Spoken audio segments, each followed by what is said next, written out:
దయచేసి ధర్మపురి నియోజకవర్గ అధ్యక్షులు మరి ఇళ్ళగందుల శ్రీనివాస్ గారు మరి వచ్చి మాట్లాడతారు.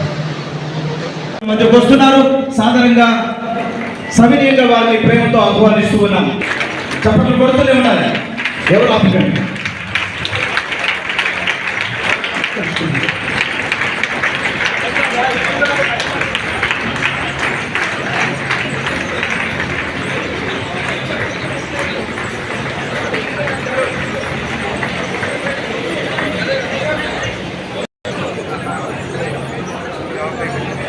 సిడిఎఫ్ మోసస్ గారి వేదిక మీదకి ఆహ్వానిస్తూ ఉన్నాం. వారిని కరీంనగర్ జిల్లా పాస్టర్ ఫెలోషిప్ అధ్యక్షుడిగా పనిచేస్తున్నాను. గత మార్చి నెలలో 24వ తేదీన సుప్రీంకోర్టు ఇచ్చిన తీర్పును మేము వ్యతిరేకిస్తూ మరి చింతాడ ఆనంద్ పాస్టర్ గారు సర్టిఫికెట్ వేసి వర్తించదని, మతం మారింది కాబట్టి దాన్ని ఎస్సీ కాదని సుప్రీంకోర్టు ఏదైతే తీర్పు ఇచ్చిందో మరి ఆ తీర్పు వచ్చిన వెంటనే భారతదేశంలో అలాగే తెలుగు 2 రాష్ట్రాల్లో సౌత్ ఇండియాలో క్రైస్తవులు అనేక భయభ్రాంతులకు గురైనాము.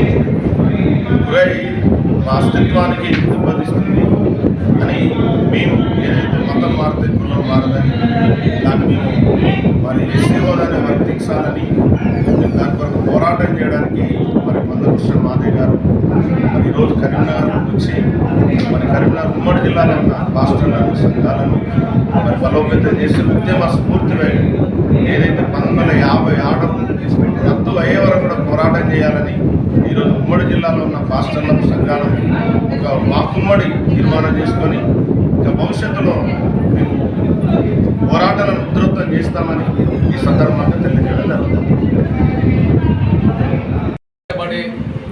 మత స్వేచ్ఛను అరికట్టే విధంగా ఆంక్షలతో ఉన్న ఆర్డర్ని రాష్ట్రపతి 1950 ఆగస్టు 10న ఇచ్చిన ఆర్డర్ని వెంటనే పూర్తిగా రద్దు చేసుకోవాలి. డాక్టర్ బాబాసాహెబ్ అంబేద్కర్ రాసిన రాజ్యాంగంలో భారతీయులందరికీ తమకిష్టమున్న మత విశ్వాసాలు కలిగి ఉండే మతం మార్చుకునే హక్కు రాజ్యాంగం ఆర్టికల్ 25 ఇచ్చింది. మతపరంగా, కులపరంగా, జెండర్ పరంగా భారత పౌరుల పట్ల ఎలాంటి వివక్షత చూపెట్టరాదని, అందరినీ సమాన స్థాయిలో చూడాలని చెప్పి రాజ్యాంగంలో పేర్కొన్న ఆర్టికల్ 14, 15, 16 స్పష్టం చేస్తుంది. సమానత్వ హక్కు ఈ దేశంలో అందరికీ ఉంది రాజ్యాంగపరంగా, మత స్వేచ్ఛ అందరికీ ఉన్నది రాజ్యాంగపరంగా. కానీ రాజ్యాంగంలో లేని, రాజ్యాంగం ఆమోదం పొంది అమలు జరుగుతున్నలో లేని ఆర్డర్ ఆ తర్వాత 8 నెలలకు రాష్ట్రపతి కేవలం దళితులకు మాత్రమే మతం మార్చుకునే స్వేచ్ఛ లేదన్నట్టుగా, ఒకవేళ మతం మార్చుకుంటే నీ దళిత గుర్తింపు రద్దవుతుందని, దళితులకు ఉండబడే రాజ్యాంగపరమైన ప్రయోజనాలు మీకు చెల్లవని చెప్పి రాష్ట్రపతి ఆర్డర్ తీయడమే అది వివక్షపూర్తికమైనది. అది దళితులని మరింత అణచివేయడానికి దారితీసే ఆర్డర్గా కనిపిస్తుంది. ఒకనాడు మీరు మా దేవాలయం రావద్దని చెప్పి స్వాతంత్రం రాకముందు, రాజ్యాంగం రాయకముందు ఆంక్షలు పెట్టారు దళిత వర్గాల మీద. మీరు అంటరాని వాళ్ళు, మీరు ఊరుకు దూరంగా ఉండాల్సిందే, మీరు అందరితో సమానంగా మీరు కాదు, మీరు పశువుల కంటే హీనంగా చూసినా మీరు భరించాల్సిందే అని ఒకనాడు దళితుల మీద హిందూ సమాజం ఆంక్షలు పెట్టింది. ఒకనాడు మా గుడిలోకి రావద్దన్న ఆంక్షలు ఉంటే ఈనాడు మీరు ఫలాని గుడిలోకి వెళ్ళొద్దని చెప్పి ఆర్డర్ చేసింది. భారత రాజ్యాంగమేమో మానవతా దృష్టితో భారతీయులందరినీ సమానంగా చూసింది. కానీ రాష్ట్రపతి ఆర్డర్ ఏమో మనధర్మానికి రూపంగా నిలిచింది. ఆనాడు మనధర్మం మమ్మల్ని పశువుల కంటే హీనంగా చూసింది, మాకు చదువులు దూరం చేసింది. ఈనాడు మనధర్మ స్ఫూర్తితో వచ్చిన, మనధర్మ ఆకాంక్షలకు అనుగుణంగా వచ్చిన రాష్ట్రపతి ఆర్డర్ మానవత్వాన్ని విస్మరించింది, దళితుల మీద ఆంక్షల్ని తీసుకొచ్చింది. వాటి ఆర్డర్ను వెంటనే ఉపసంహరించుకోవాలి. ఆర్డర్ పూర్తిగా రద్దు కావాలి. ఆర్టికల్ 25 ఉండగా ఆర్డర్కి అర్థం లేదు, అది పూర్తిగా రాజ్యాంగ విరుద్ధం. అది రద్దయ్యేంత వరకు దళిత క్రైస్తవ సమాజం కలిసికట్టుగా ఏకతాటి మీద నిలబడి పోరాటం చేయాల్సిన అవసరం ఉన్నదని కూడా తీసుకుంటున్నాం. దళిత క్రైస్తవ సమాజం ఈ దేశంలో ఇతరుల కంటే ఎక్కువ నష్టపోయింది. ఎందుకంటే అంతకుముందు మతం మార్చుకోకముందు ఏ దళిత సామాజిక హోదా ఉన్నదో, గుర్తింపు ఉన్నదో, మతం మార్చుకున్న తర్వాత హోదా ఆ సామాజిక వర్గం రద్దయిపోయింది. చివరికి మైనార్టీ కోటలు వచ్చే రాయితీల్లో కూడా వీళ్ళు దూరం అయిపోయాయి. చివరికి ఎటుగాని పక్షులుగా ఇవాళ దిక్కులేని పక్షులుగా నిలబడ్డారు, రెంటికి రేవడిగా తయారైపోయారు. ఈ పరిస్థితి నుంచి మార్పు రావాలంటే పోరాటం తప్ప మరో మార్గం లేదు. డాక్టర్ బాబాసాహెబ్ అంబేద్కర్ పోరాటం చేసి ఈ దేశంలో దళిత వర్గాల రిజర్వేషన్లను వాళ్ళ అస్తిత్వాన్ని నిలబెట్టాడు.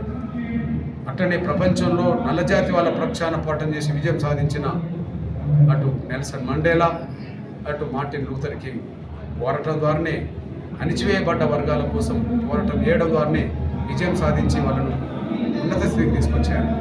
ఇక్కడ దళిత క్రైస్తవ సమాజం పోరాటం లేకుండా ఎవరు నమ్ముకున్న విశ్వాసాలకు అనుగుణంగా ఉండవచ్చు, కానీ విశ్వాసం ఒక్కటే సరిపోదని, నీకు అన్యాయం జరుగుతున్న ప్రశ్నించే చైతన్యం కలిగి ఉండాలని, క్రియ దానికి తోడు కావాలని చెప్పి అదే బైబిల్ స్పష్టం చేసింది.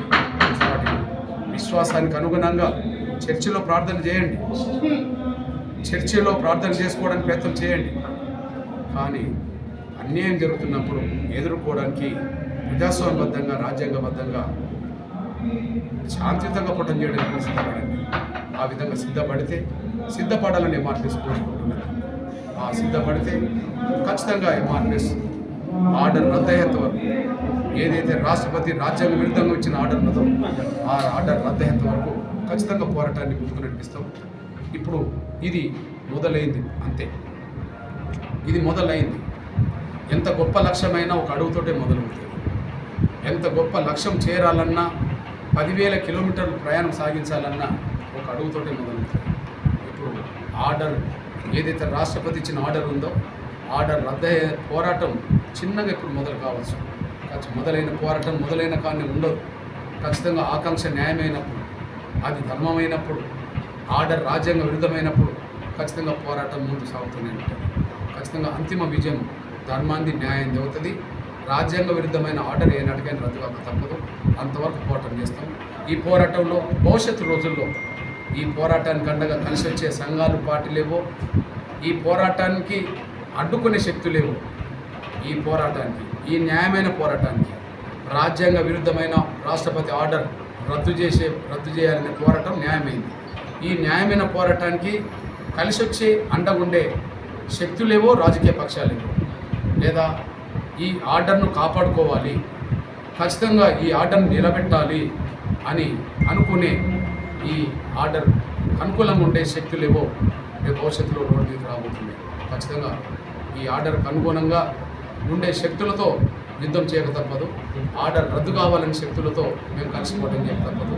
కాబట్టి ప్రజాస్వామ్యబద్ధంగా జరిగే పోరాటంలో కలిసి వచ్చే శక్తులతో భవిష్యత్తులో కలిసి పనిచేస్తాం. దీన్ని అడ్డుకునే శక్తుల మీద పోరాటం చేస్తాం. అంతిమంగా దళిత క్రైస్తవ సమాజం ఒక విజయం వైపు నడిపించడానికి మా వంతు పాత్ర పోషిస్తామనేసి కూడా గుర్తు చేస్తాం.